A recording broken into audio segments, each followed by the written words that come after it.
Hello and welcome to the Capitol Report on NTD Television. I'm Steve Lance.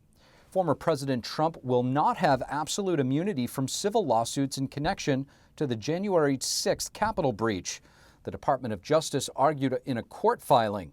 This as Democrats push back against giving access to several hours of footage of the events on January 6th. NTD's Melina Wisecup reports. Members of Congress and U.S. Capitol police officers have filed several lawsuits attempting to hold Trump liable for what they say are psychological and physical injuries stemming from January 6th.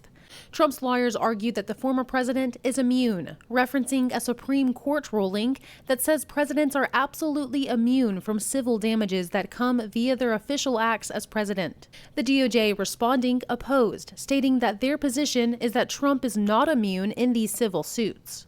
This comes as a DOJ special counsel is leading a separate federal criminal investigation into Trump. Trump writing on Truth Social, "They're not coming for me, they're coming for you. I'm just in their way." This comes amid a heated disagreement between Republicans and Democrats over Speaker McCarthy's decision to hand over 40,000 plus hours of January 6th footage to Fox's Tucker Carlson. House Democrat leader Hakeem Jeffries this week telling reporters that he believes there should be a balance between transparency and protecting security here on Capitol grounds. This led me to ask him if he believes the American people should be shown a more complete picture of the events on January 6th. Here's what he told me. So is it your position that the January 6th committee offered a complete picture of what happened on January 6th, or do you think that more could be shown? The January 6th committee presented an incredibly comprehensive and thorough picture of what happened on January 6th using a variety of different means, including, yes, video footage, but perhaps even more significantly, the narrative of January 6th was told through the lens of Donald Trump's closest allies who were part of his administration. Democrats have accused McCarthy of being irresponsible in handing over the footage. McCarthy this week told reporters, "We work with the Capitol Police as well, so we'll make sure security is taken care of." Because I think sunshine matters, so I don't care what side of the issue you are on. That's why I think putting it out all to the American public, you can see the truth, see exactly what transpired that day. As for when the footage will be shown widely, McCarthy says as soon as possible. Reporting in Washington, D.C., Melina Wisecup, NTD News. President Biden today traveling across Pennsylvania Avenue to meet with Democratic senators. This comes as the president is expected to veto one Republican bill and approve another. And amid speculation about his White House bid in 2024, when asked about his future plans, here's what the president said. When will you announce your re-election, sir? When I announce it. That was one of just two questions the president answered before heading back to the White House. After escorting Biden out, Senate Leader Chuck Schumer came back to brief reporters on the topics that were discussed with the president.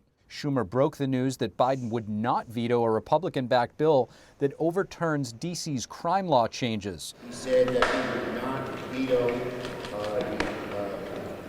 the D.C. crime bill.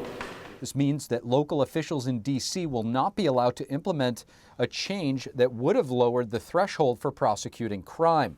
But the president will veto a different GOP-led bill, one that addresses environmental, social, and corporate governance, or ESG. The bill to block ESG investment considerations in retirement plans. Senate Republicans, helped by two Democrats on Wednesday, successfully blocked a Labor Department rule allowing retirement plan managers to include ESG in their investment plans. Biden will oppose this, making for his first presidential veto. The Senate has passed a bill to declassify intelligence on the origins of COVID unanimously. Recent assessments by the FBI and reportedly the Energy Department both point to the Chinese lab leak assessment. NTD's Iris Tao has more from the White House. The Senate passed a bill late Wednesday night, telling the Biden administration to declassify all the information that it has on COVID origins. The legislation was introduced by Republican Senators Mike Braun and Josh Hawley, who say the American people should be able to see the information without any spin. It's past time. Let's show them what the government has. Let everybody see for themselves. Let everybody read it. And Senator Richard Blumenthal tells NTD that he believes the American people should be able to know the truth about COVID, but may never find out due to the Chinese Communist Party. The Chinese have been demonstrably non-cooperative, and their providing information may well be a condition of our finding. But we should try and never cease trying to find out what the origins were. The White House on Thursday would not say if President Biden would sign the bill if it gets to his desk, but it tried to defend Biden's work in informing the American public by saying, it's hard to take a look at what the president has done here in terms of declassifying and making public information already, in terms of the constant and consistent briefings to members of Congress. And upon being pressed on if Biden has been letting China slide, the White House insists nobody's letting anything slide. That's why the president wants the intelligence community to work so hard hopefully to get to some answers. The bill now moves to the House, but it's unclear if it'll pass, as some House Democrats say they oppose the bill as matters of declassification should be handled by the executive branch. Reporting from the White House, Iris Tao, NTD News. Earlier today, we had a chance to sit down with Congressman Keith Self of Texas. We discussed threats posed by the Chinese Communist regime, as well as the crisis at the southern border and how the two issues are connected. Congressman Keith Self, thank you so much. You bet. Thanks for having me. Congressman, I'd like to ask you about China. Obviously in the headlines recently for multiple reasons. You have the Chinese spy balloon. You have, the origins of COVID coming out now. Do you think, or do you have confidence that the Biden administration will hold China to account? Absolutely not. They're not holding China to account every day. China is probing us in many, many ways. The balloon was only one. They are essentially at economic war with us now, testing us, testing our resolve. When they saw the absolute debacle withdrawal from Afghanistan, that showed weakness in the Biden administration. I'm not saying America is weak, the administration is weak, and China sees it, and they're probing us in many ways. Congressman, just recently you had the House Select Committee on the Chinese Communist Party holding a hearing. You're starting to see some Democrats gravitate toward Republicans in this. Are you optimistic that more and more Democrats will join this effort? I'm not. We will see some, but I'm not. They move in lockstep. The Democrats hold together. I would be shocked if it's many more than a few. So no, I don't think so. The Republicans are going to carry the water on this.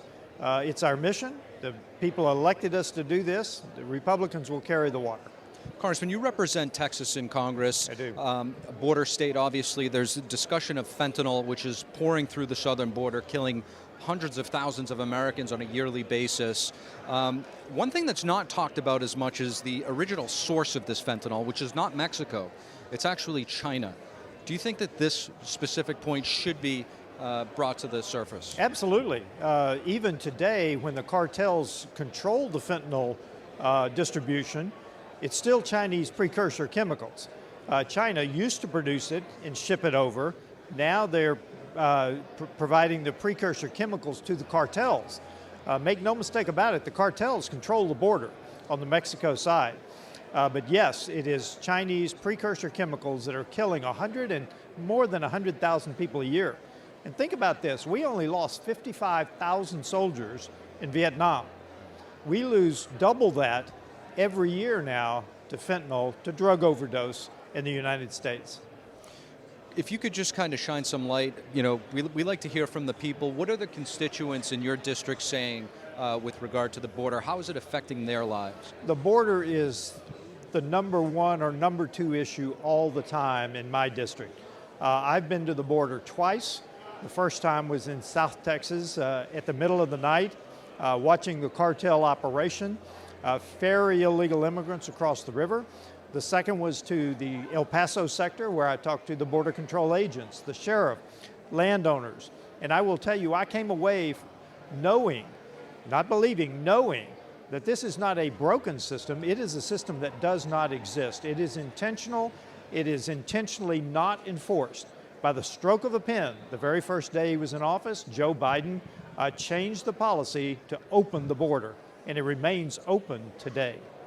So one thing that I do see is that Democrats, whether it's administration officials, members of Congress, they acknowledge that there is a problem. But yesterday you had AG Merrick Garland on the Hill, who underwent questioning by the Senate Judiciary Committee. And when it came to strengthening penalties on fentanyl, people who are in possession or dealing it, he doesn't want to do that. And I guess I'm sitting here just scratching my head as to why not, if it shows that current policies are not working. Why do you think they're not in favor of this? Because the policies are working for the Democrats. You and I can sit here and say the policies are not working. The policies are working for the Democrats. Why does Mayorkas tell us that the border is secure? Who in his right mind can believe that the border is secure? So these policies are working as they are intended by the Biden administration. How big of an issue do you see this being going into 2024? Huge, because now, regardless of what you think of the minuscule numbers of illegal immigrants that the governor shipped north, the PR, the impact on those northern cities was huge. Now the nation understands the impact of these millions of illegal immigrants because they've seen it in their own cities, northern cities run by liberals. So now they understand. So I'm hoping it's a big issue in the next presidential election. It's really an excellent point. Congressman Keith Self, thank you so much. Thank you for having me. And Liz Cheney of Wyoming is heading to the University of Virginia. After losing re-election last year, Cheney now says she will serve as a professor of practice at the university's Center for Politics. The university said her appointment is effective immediately through the 2023 fall semester, with the option to renew for longer. The former representative says she is looking forward to working with students and colleagues to, quote, improve the health of democracy here and around the world. Cheney recently said that she would not remain a Republican if Donald Trump is the 2024 GOP nominee. And it is speculated that she may make her own bid for president. Thank you for watching the Capitol Report. If you want to see our full broadcast, check us out at epochtv.com.